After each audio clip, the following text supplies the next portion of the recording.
बच्चों, आप सभी का आज की कक्षा में स्वागत है।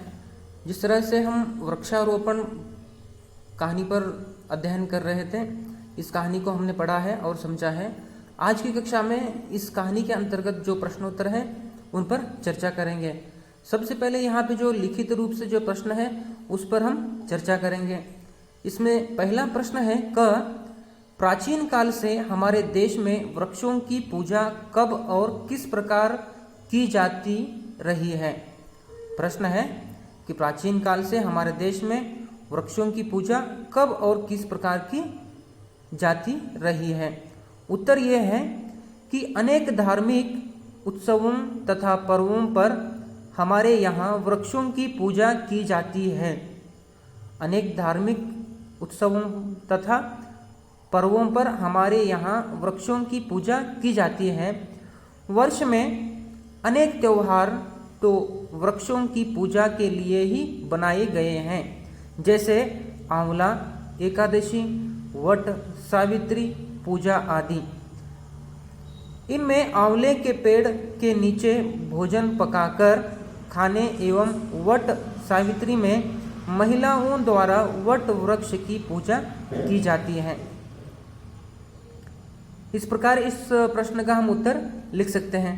दूसरा प्रश्न है ख वनों से हमें क्या क्या मिलता है। वनों से हमें क्या क्या मिलता है। उत्तर यह है वनों से हमें भोजन सामग्री, लकड़ी, औषधियाँ तथा स्वच्छ वायु मिलती है। इनसे समय पर पर्याप्त वर्षा होती है, जिससे हमारी जल की आवश्यकता पूर्ति होती है। वनों से हमें ये सारे प्रयोजन मिलते हैं। जिस तरह हम देखते हैं कि वनों से हमें भोजन सामग्री, लकड़ी, औषधियाँ तथा स्वच्छ वायु मिलती है और इनसे समय पर पर्याप्त वर्षा होती है, जिससे हमारी जल की आवश्यकता पूर्ति होती है। अगला प्रश्न है ग वन संपदा के काटने के कैसे दुष्परिणाम दिखाई दे रहे हैं। प्रश्न है वन संपदा के काटने के कैसे दुष्परिणाम दिखाई दे रहे हैं। उत्तर यह है वन संपदा के काटने से भूस्खलन होने, भूकंप आने तथा भूमि के बंजर होने के खतरे बड़े हैं और समय पर वर्षा न होने से वातावरण में गर्मी बढ़ी है तथा पर्यावरण के प्रदूषण की समस्या भी बढ़ी है। इस प्रकार हम यह उत्तर लिख सकते हैं। अगला प्रश्न है घ यदि वृक्षों का विनाश न रोका गया तो क्या होगा। यदि वृक्षों का विनाश न रोका गया तो क्या होगा।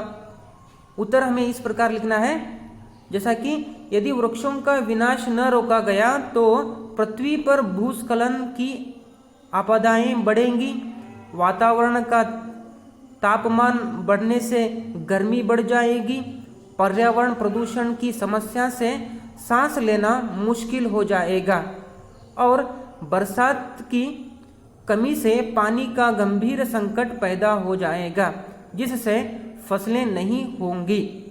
इस प्रकार इस प्रश्न का हम उत्तर लिख सकते हैं।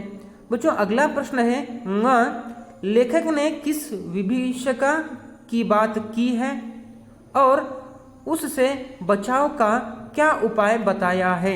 लेखक ने दूषित प्राणवायु के कारण सांस लेने में होने वाली भीषण समस्या की बात कही है।